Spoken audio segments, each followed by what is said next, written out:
Hey everybody, welcome back to TechOdyssey. So today I'm here to talk about the Samsung Galaxy Z Flip 3 and how it might not be the right phone for you, and how also that's okay. A lot of people, I've been getting a lot of feedback, a lot of complaints, a lot of concerns from people who are not like jiggy. They're not getting down with this phone, and that's okay. You don't have to. And I want to talk about that in this video because there are some things that might be concerning for people. There might be some things that people don't care about or see the point in buying. It's $999. Folding phones might be a gimmick.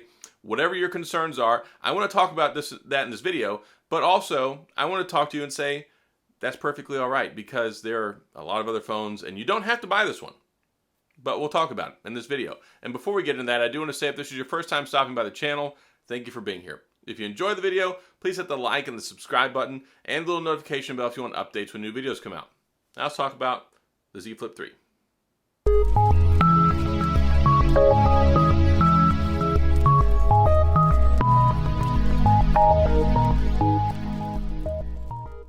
Okay, so full disclosure, before I get into talking about this video, if you notice in the video that my head twitches a lot, I have Tourette's. And today is a particularly bad day. So I'm just putting that out there. If you have a comment about it, please save it for yourself. And if it keeps you from enjoying this video, that's okay. You don't have to watch it. But I do have some information here, and some people find it valuable and want to know what I have to say. So with the Z Flip 3, it's one of those phones that's kind of polarizing because it's $999. And why would you want a $999 phone that has this big crease right in the center of the phone? Like that, right there, that guy. If you buy another phone, it doesn't have that because it's a typical glass slab. So when it comes to the crease, there's a reason that it's there. It's because your phone does this. Like if you take this phone and try and do that, then it's broken, it's gone, it's dead because you broke it in half. So in the endeavor of making a phone that folds, and some people think, look, you shouldn't need a folding phone, it's a gimmick. Look, there are benefits to it. One, it's basically its own portable stand because you can prop it up on your nightstand, your desk, whatever. You can watch YouTube. You can do all sorts of things. So it is functional. On top of that, you get the enjoyment of doing that. Like if you grew up in the olden days of cell phones and you used to get mad and hang up on the phone, it was nice. It was kind of cathartic. It was enjoyable. And it's just one of the features they brought back. It's funny because we spent so long trying to get away from flip phones to the modern smartphone. And now we have a phone that's a modern smartphone that folds in half. I like it. I like being able to do this all the time. I like being able to close it. I like the smaller footprint. It goes and fits in your pocket. It doesn't take up as much space. You can use it in flex mode with the top screen. You can split the information between the top and the bottom. You can use the outside to get your notifications. This is a nice phone actually if you don't like turning your phone on all the time and you don't like constantly seeing your entire screen turn on and notify you that something's going on. You get the notification screen on the outside, which ta-da! And also you can do this and take video and pictures with the primary camera instead of the one on the inside. So there are tangible benefits there, whether you want to talk about it or whether you want to accept it or not. And that's fine. But when you look at it, the crease doesn't get in the way. And I'm going to show you something here as well. So like when you're using the phone, a lot of people are like, oh, well, it's going to get in the way when I type. Look, whenever you type on the phone, the entire keyboard is below the crease. So it's not something that you're going to have to worry about. It doesn't get in the way. And somebody told me earlier, oh, I can't stand it. It bothers me, the crease, every time I type. You're never touching it. So,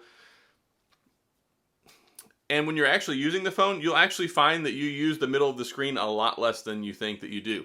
When you're playing games, usually it's over on the side. Whenever you're clicking on things and opening things, it's usually on the top or the bottom. So if you occasionally scroll through and you hit the middle of the screen, I don't find that it really takes you out of the experience of the phone all that much. And also, it's pretty durable. I have had the Z Flip, the Z Flip 5G, and now the Z Flip 3. This is the third generation of this. Yes, we had a lot of concerns with the first generation. We had a lot of concerns with the second generation. You have the manufacturer's warranty. You have a really good return and repair process. And then if you pre-ordered it through Samsung, you even got a year of free insurance. And you can get the insurance. And I always say that if you're going to get a $1,000 phone, especially one like this that is a foldable that may be prone to issues that other phones don't have because it has a hinge and the screen does this. If you're going to spend that much money, then yeah, go ahead and get the insurance. And that's going to alleviate all your concerns. So I think we're in a better position. It's got a proven track record over almost 3 years now. It's proven technology. I don't have any particular problems with it. So if you like it, That's fine. If you don't like it, you don't have to buy it. And I don't want to come off as sounding rude or self-righteous. I'm not a paid spokesman. I bought this phone with my own money. I just happen to like it. And I've been using these flip phones for a long time. I made countless videos about the Z Flip 5G last year, how I told everyone it was my favorite phone of last year, how much I love it. I don't hide it. I like this phone a lot. Now, does that mean you have to like it? No, you don't. And there's like 1,000 other phones you can buy if you don't like it. You can get an iPhone, you can get a Pixel, you can get whatever you want. So it's one of those things where I feel like a lot of the complaining is kind of arbitrary. And a lot of it comes from people who haven't even tried it. And if you're worried about it, if you want to try the phone out and you're worried about not liking it, you have a return policy. Like, if you want to get it through Samsung, you can get it for 21 days and send it back if you don't like it. If you want to get it from your carrier or somewhere else, you can get it, even Samsung, you can get it 14, 15 days, return if you don't like it. So there are a lot of different ways that you can get the phone and see if you like it. Go to the store. They're on Best Buy displays at basically everywhere. Walk in there, take a look at it. There are a lot of ways you can find out whether you like it without just coming out and saying, well, this is a problem, that's a problem. They're not really problems. Now, if it's a personal preference issue and you don't like it, then that's a completely different story. Like, if you go into Starbucks, 50 different people are going to have 50 different orders.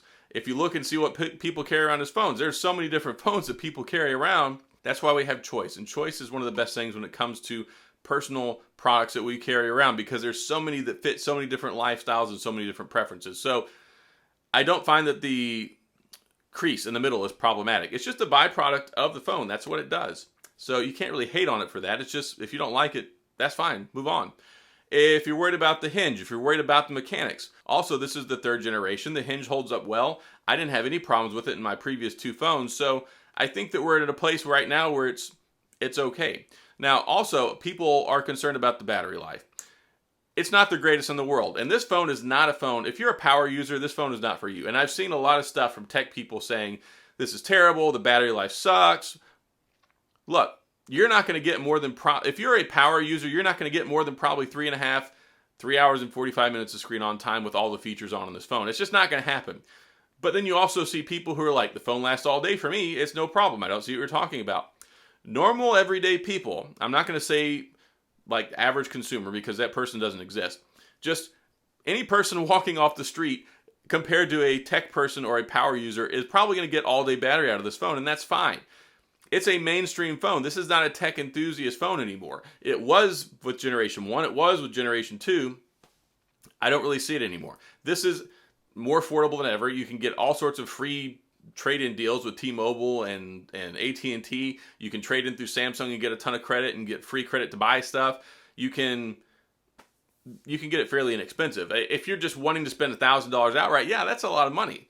It is, and that's something you should look at seriously, because that's an expensive phone. You should do that with any phone, though, that whether it's an iPhone 11 Pro, whether it's a Samsung S21 Plus, whatever phone you get, yes, $1,000 is a lot of money. I'm not going to split hairs here. This is not a $300 or $400 device. If you have something you trade in, yeah, there are ways you can get it much more cheap, or if you sign up for a new line, or if you move, or you bill credits, whatever. There are a lot of different ways where there's financial promotions if you want to get it more expensive. But at the end of the day, yeah, it's a $1,000 phone. But largely, I think it lives up to it. It's got a Snapdragon 888 processor, 120 hertz refresh rate, 8 gigs of RAM, a minimum 120 gigs of storage, lots of different color options. It's got its unique novel form factor that you don't get with other phones. This costs money.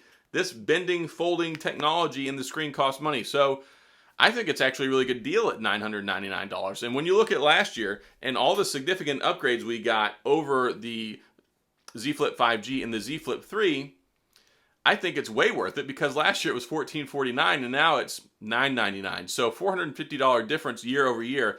This is geared and aimed towards like consumer mainstream production now. This is no longer just a tech enthusiast phone.